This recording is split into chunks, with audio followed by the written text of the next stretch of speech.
Inside the sterile, wood-paneled silence of the federal courtroom, a chapter had officially closed.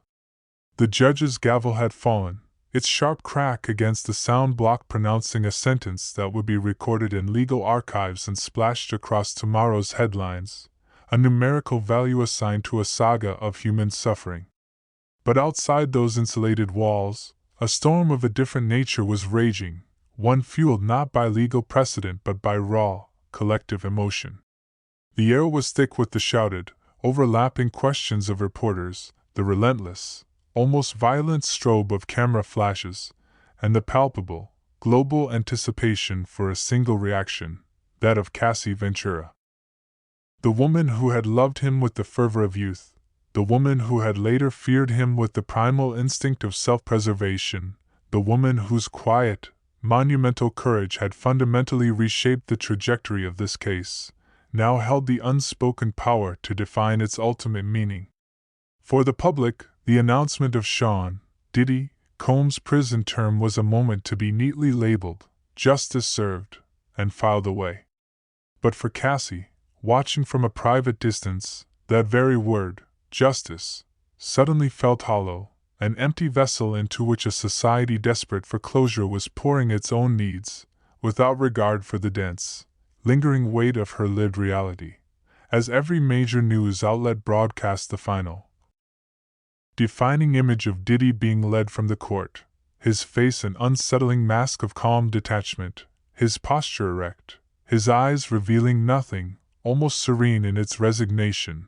A specific, visceral fracture occurred in the collective consciousness of those who had invested emotionally in this harrowing saga for years. This was not the broken, remorseful figure many had expected or perhaps needed to see to feel a sense of catharsis. This was the placid, controlled exit of a man who seemed to be processing his fate as a complex corporate setback or a strategic loss. Not a profound moral reckoning. That single, unshaken expression spread across the digital landscape like a psychological virus, and for Cassie's supporters, for the countless survivors who saw their own struggles reflected in her story, it broke something fundamental. Online, their anguish poured forth in a torrent. This can't be it. Is this all her pain was worth? The world had waited, breathless, for a dramatic, cathartic climax, and when it finally arrived, it landed with the impact of a whisper in a room that demanded a scream. The outrage was immediate, organic, and desperate. The public clamored for Cassie's response, needing her to either validate the court's conclusion or reject it. To provide the emotional verdict the legal system seemingly could not. But she remained silent, a quiet, enigmatic figure at the very eye of the hurricane. Until now. Hey everyone, and a special welcome to my viewers across the USA. This is The Killer Next Door, the channel where we explore the profound human stories behind the sensational headlines, revealing that the most enduring truths are often found not in the finality of a verdict, but in the resonant silence and the powerful words that follow it. Before we delve into the emotional aftermath of this landmark case and the seismic statement that redefined its legacy, I want to know who's watching right now. This story forces us to confront the complex, often painful chasm between legal justice and emotional truth, and your perspective is a vital part of this essential conversation. So, if you're watching from the States, drop a comment right now and tell me your name and your city. I read every single one, and I'll be giving a shout out to some of you in our next video. Let's build a map of this conversation and see where this community stands on the complex nature of accountability and healing. Now, if you thought a prison sentence was the final, definitive word in the story of Cassie and Diddy, you're about to discover how the most powerful and lasting judgments are often delivered not from a bench, but from the heart. This is the story of a survivor reclaiming her narrative, and, in doing so, challenging the world's very definition of justice. Cassie Ventura had maintained a formidable, almost deafening silence throughout the entire legal ordeal. Through the grueling, soul-bearing testimonies, the brutal, disorienting cross-examinations, through the very public and systematic unraveling of Diddy's vast empire, she had not granted interviews, released strategic statements, or engaged in the corrosive public discourse. Her silence was a carefully constructed fortress, not a sign of weakness or defeat, but a necessary, intelligent strategy for psychological survival, a way to preserve her sanity, protect her evolving truth from the distorting prism of the media circus, and maintain a sliver of private life amidst the crushing scrutiny. But the moment the judge's final, fateful words echoed through the courtroom, something profound and irrevocable shifted within her. People close to her inner circle later revealed that she watched the broadcast from the safety of her Los Angeles apartment, surrounded by a protective shield of trusted friends who had become her chosen family. As the sentence was read aloud, a number that would now be forever attached to this chapter of her life, Cassie reportedly stood up slowly, her eyes fixed on the screen, and whispered two words that carried the weight of 1,000 disappointments. "That's it." Then, she simply turned and walked away, leaving the room heavy with the unspoken gravity of her thoughts, a silence more eloquent than any outburst could ever be. The internet, of course, erupted within seconds. It was a predictable firestorm of screenshots, reaction memes, and live-streamed hot takes from self-appointed pundits. But this relentless digital noise was ultimately meaningless static, a cacophony that lacked the one thing everyone was truly, desperately waiting for: her voice. Cassie's voice. The one voice that possessed the authenticity to cut through the dense thicket of legal jargon, political commentary, and fan-fueled debates to articulate the raw, human truth at the very center of this maelstrom. For her, this was no longer about a base desire for revenge or the hollow satisfaction of schadenfreude. It had transcended the personal. It was now about what this specific punishment, this coldly quantified number of years, communicated to every woman, every person, who had ever dared to speak up against a powerful figure. Only to be told, implicitly or explicitly, that their pain had a statute of limitations, a finite value in the harsh economy of justice. Even before she typed a single word, Cassie's name was trending globally, a testament to her symbolic power. Her Instagram profile, once a curated gallery of her artistic life and creative pursuits, became the digital town square where millions gathered, leaving comments that ranged from desperate pleas to fervent affirmations. "Say something, Cassie. We're with you. Don't let him win like this." The collective yearning for her reaction was rooted in a deep, almost primal understanding, while the court held the absolute authority to make a binding decision. Cassie alone possessed the moral authority to define its true meaning. Her words could sanctify the sentence as righteous and proportional, or she could expose it as a feeble, inadequate conclusion to a story of profound, lasting harm. The central, gripping hook of this story was no longer the sentence itself, but the seismic cultural response it was about to trigger.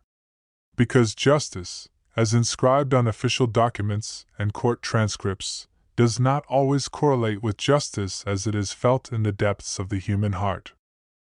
And as the world held its breath, it was about to learn that Cassie's prolonged silence was not a signal of peace or acceptance, but the ominous calm preceding a storm of undeniable truth. The world did not have to wait long.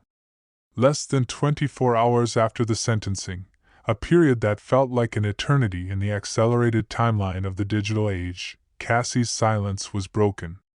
In a move that was both modern and deeply personal, she bypassed the traditional, controlled channels of press conferences and orchestrated television interviews, opting instead for the raw, unfiltered, and intimately direct medium of a social media post. It was not lengthy, not filled with dramatic flair or legalistic language, but its quiet, concentrated power was enough to bring the relentless churn of the internet to a momentary, stunned standstill. Her message read like a stark dispatch from a wound that had been professionally stitched but never truly healed. "This isn't justice. It's a reminder that some people never pay the full price for what they do. Within minutes, screenshots of her posts metastasized across every conceivable platform, from the ephemeral feeds of Instagram and Twitter to the more niche forums of Reddit and TikTok. Journalists scrambled to verify its authenticity, their inboxes flooded with tips, while influencers and celebrities reposted it with captions of solidarity and heart emojis. Fans and supporters flooded the comments with a potent mixture of shock, heartbreak, and long-awaited validation. She finally spoke. One user wrote, a simple sentiment that was echoed and amplified through 1,000 similar posts. And she said everything we were all thinking. Critically, Cassie had not shouted. She had not cursed or named names or descended into personal attacks. But her words, tempered in the fires of her lived experience, cut with a precision and depth that raw, unfocused anger could never achieve. It was profound. Institutionalized pain wrapped in an armor of dignified composure, and that very juxtaposition is what made the impact so devastating and universally felt. For years, she had existed as a spectral figure in the long, dominating shadow cast by Diddy's empire. Throughout the trial, she had been a ghost at the feast, her absence in the courtroom more powerful and telling than any physical presence could have been.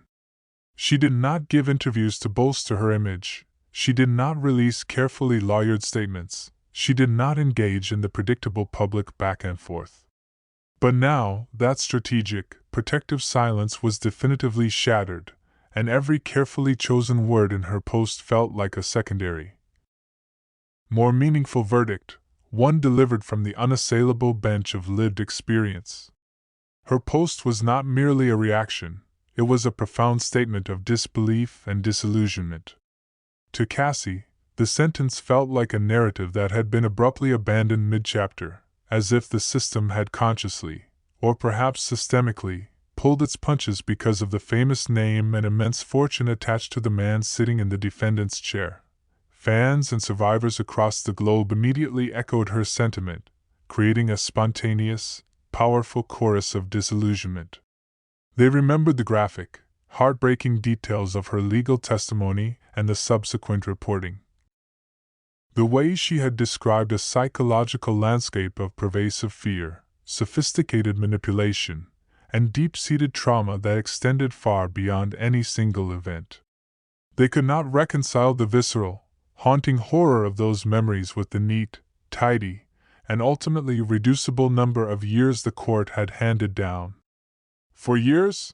One viral tweet read, its tone dripping with incredulous fury.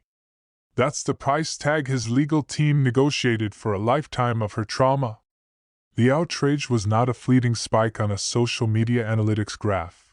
It was a rising, undeniable tide, swelling in volume and intensity with each passing hour.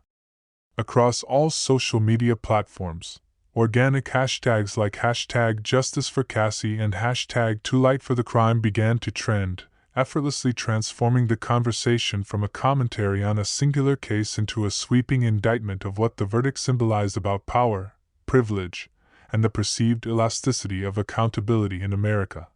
The media machine, sensing a new and more emotionally charged angle, kicked into a higher gear.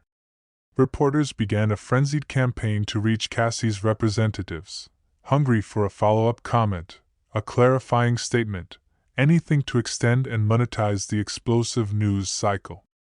But none came. No publicist issued a release. No lawyer stepped before a microphone. And this continued disciplined silence from her camp only served to amplify the raw, unmediated power of her original post. A single, devastating paragraph had become the headline of the week, the soundbite that would define the legacy of the sentencing. Talk show hosts read it aloud on air, their voices somber and respectful. News tickers scrolled her words along the bottom of television screens, ensuring they were seared into the public consciousness. For the first time since the story initially broke, the world wasn't primarily talking about Diddy's faded fame, his high-priced legal team's tactical maneuvers, or the specific federal statutes underpinning his sentence. They were talking, with a newfound reverence, about Cassie's heartbreak. They were talking about the vast, unsettling chasm between cold legal procedure and warm, human moral justice. Behind the scenes, insiders claimed that Cassie was navigating a complex whirlwind of conflicting emotions. She was described as being both profoundly sad and quietly, resolutely furious.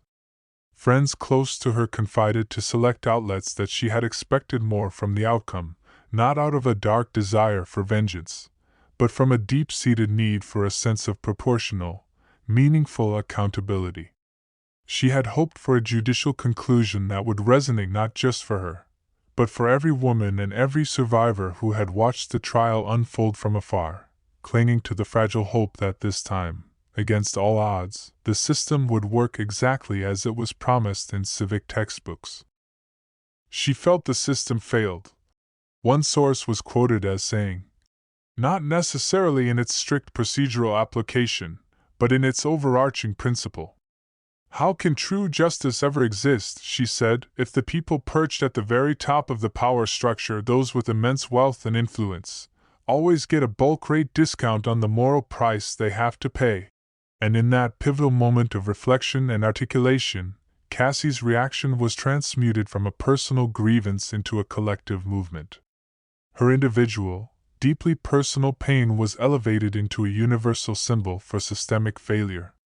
People who had never followed the intricate, sordid details of the case, who couldn't name the judge or the specific charges, began sharing her quote on their own profiles, using her powerful words as a vessel to express their own deep-seated disappointments with societal and judicial inequities they had personally witnessed or experienced.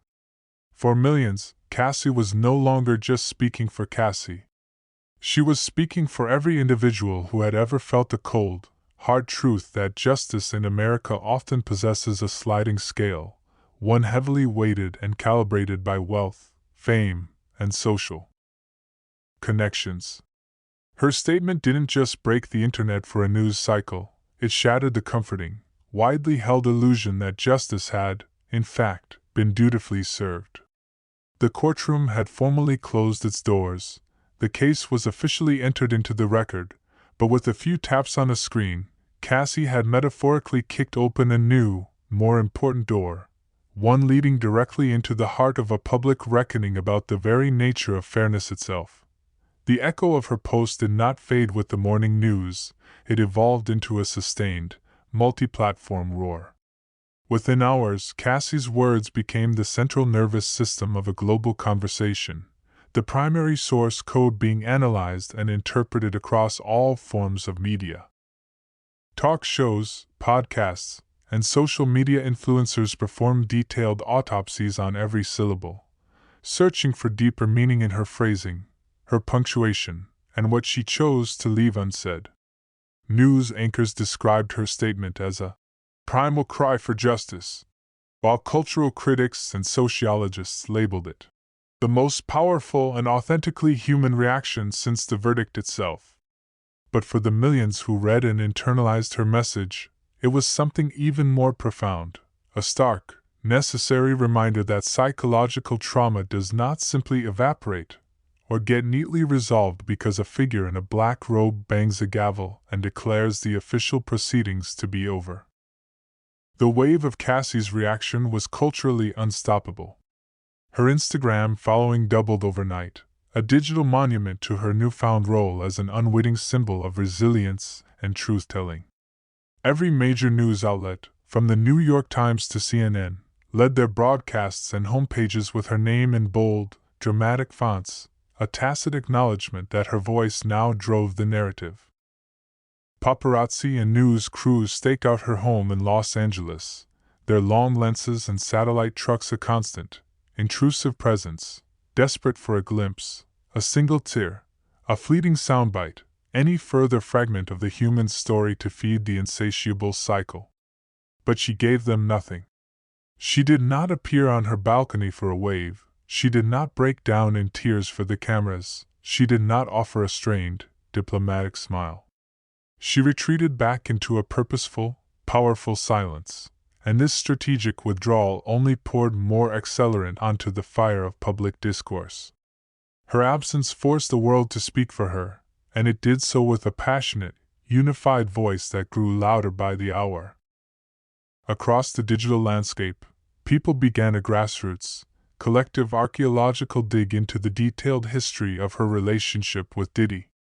The stories she had courageously revealed in her landmark lawsuit, the nights that had once been mere gossip column fodder for the entertainment industry, the serious, criminal accusations that formed the very foundation of the federal case.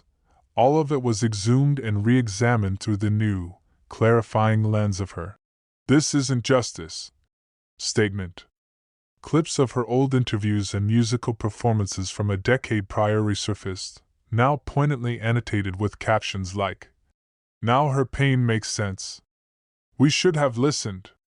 On TikTok, a powerful new genre of video essay emerged. Creators and editors spliced her written quote over slow-motion, high-definition courtroom footage of Diddy listening to his sentence, his expression frustratingly unreadable, his body language closed off. Some set these edits to dramatic, haunting cinematic scores, others layered them with audio clips from her past interviews about love and trust, creating a chilling narrative of past innocence and present pain colliding. One particularly powerful clip, which garnered over 10 million views, used her own past words, "You can't heal what you never acknowledge," as a devastating, final punchline over a shot of Diddy being led away in handcuffs. These videos racked up tens of millions of views, each one a digital brick in a formidable wall of public sentiment and moral judgment. Suddenly, and irrevocably, Cassie was no longer just a name attached to a legal docket or a footnote in a celebrity scandal. She had become the emotional and moral core of the entire story, its beating heart. Every comment thread, every online forum, every family dinner table conversation turned into a heated, informal tribunal of public opinion, passionately debating the vast, seemingly unbridgeable gulf between legal punishment and true, societal accountability. "She's right. That sentence is a joke," one user wrote, a sentiment that was copied, pasted, and echoed countless times across the globe. "This just proves that money is the best defense attorney money can buy," argued another, reducing a complex legal proceeding to a simple, damning equation. The conversation had become completely inescapable, saturating every corner of modern life. Even the carefully guarded, often anodyne world of celebrity began to subtly chime in, recognizing the cultural shift. A handful of A-list actors and musicians posted cryptic, seemingly inspirational quotes about accountability and the true price of power on their own vast social media feeds, letting their millions of followers connect the dots back to Cassie. Others took a more direct and courageous approach, simply sharing a screenshot of Cassie's original post without any additional commentary, a silent yet powerful act of solidarity that spoke volumes in an industry known for its risk aversion. Everyone was watching, everyone was reacting, and everyone, it seemed, was talking about her. What made her intervention so uniquely gripping and effective was its unwavering, dignified composure. Cassie had not lashed out in a way that could be easily dismissed as hysterical or bitter. There were no petty insults, no direct, ad hominem attacks, no emotional, messy outbursts. It was cold, controlled, and devastatingly truthful. Her words carried immense weight precisely because they had been forged in the furnace of long-term survival and refined in the crucible of legal scrutiny. She wasn't trying to trend for a day or win a short-lived public relations battle. She was trying, finally and on her own terms, to be truly heard. And paradoxically, that quiet, unvarnished authenticity generated more noise, more resonance, and more lasting impact than any multi-million-dollar, professionally orchestrated media campaign ever could. Behind the closed doors of Diddy's dwindling inner circle, the atmosphere was reportedly one of deep unease and strategic panic. His assembled legal and PR teams had prepared for a multitude of sentencing day outcomes, but they had not adequately anticipated Cassie speaking out so soon, or with such potent, concise, and morally clear force. Some advisors reportedly urged a swift public response, a carefully worded statement of remorse from Diddy, perhaps, or a strategic deflection pointing to his intention to rehabilitate. Others, perhaps more wisely, counseled a strict strategy of continued silence, arguing that any engagement from their side would only legitimize and elevate her message further, pulling them into a debate they could not win. But this silence, which had once been a protective shield, now functioned as a self-made prison of perception. His quietness in the face of her profound and public pain was widely interpreted by the court of public opinion as arrogance, as a silent confirmation that he and his circle felt the sentence was merely a minor, temporary inconvenience, a cost of doing business at the highest level. The Internet, and the world at large, widely perceived his lack of response as definitive proof of a fundamental lack of remorse and a continued belief in his own impunity. Meanwhile, Cassie's words began a remarkable journey, escaping the confines of the digital realm and manifesting powerfully in the physical world. They were hand-painted onto cardboard protest signs at rallies supporting survivors of domestic abuse and sexual violence. Street artists and activists incorporated her quote into sprawling, powerful murals in major cities like New York, Los Angeles, and Chicago, turning her pain into public art. Online retailers, capitalizing on the moment, began selling t-shirts and sweatshirts emblazoned with her words, transforming a statement of personal anguish into a wearable slogan for a movement. She had unknowingly, perhaps unwillingly, become a voice of resistance, not just against one man, but against the entire architecture of privilege that millions of people believed had chronically corrupted the ideal of blind, equal justice. What had begun as a single, emotional post on a social media platform had now blossomed into a full-fledged cultural movement that questioned the very foundations of the system. The world had its legal verdict. The law had spoken its piece in the language of statutes and sentencing guidelines. But Cassie's profound, heartfelt reaction had successfully rewritten the emotional and moral ending of the story for the public. To her, the sentence was not justice served. It was justice delayed, diluted, and meticulously decorated with the same kind of influence that had defined her tormentor's life, and, she believed, had ultimately shielded him from the full weight of consequence. And in that pivotal, transformative moment, the narrative permanently and decisively shifted. It stopped being a story about Diddy's punishment and became, unequivocally, a story about Cassie's immense, quiet strength. Because while he would now face a defined number of years behind bars, she was already living free, and in her hard-won freedom, she was unafraid to speak a devastating truth that the world was, for a long time, all too comfortable ignoring. The journey of Cassie Ventura from the shadows of a powerful man's empire to a symbol of resilient truth is more than a celebrity story. It's a masterclass in the power of authenticity and the enduring human need for moral clarity over legal technicality. Her quiet strength in the face of a system that often feels stacked against survivors has rewritten the rules of public reckoning. This is the very essence of what we investigate here on The Killer Next Door, the moments when personal courage collides with public narrative, and how the search for real justice often happens far from the courtroom. If this deep dive into the power of a single voice to challenge an entire system has resonated with you, then you understand why these stories of resilience and truth must be told. Here's how you can be part of this ongoing conversation. 1. First, hit that subscribe button and ring the notification bell. We have more powerful investigations into the dynamics of power, justice, and resilience coming, and in the next video, I'll be giving a shout out to some of the names and locations you've left in the comments today. 2. Second, I want to hear your honest perspective in the comments. Where do you stand on this? Did Cassie's response change your perception of the case? How do we, as a society, bridge the gap between legal outcomes and emotional truth? 3. And finally, share this video with someone who needs to see it. The more we amplify these conversations about accountability and healing, the harder it becomes for the powerful to silence the truth. Thank you for watching, for engaging with these difficult but essential questions, and for being a vital part of this growing community. Stay aware, stay compassionate, and remember, the most powerful sentences are not always the ones handed down by a judge, but the ones spoken from the heart. I'll see you in the next investigation.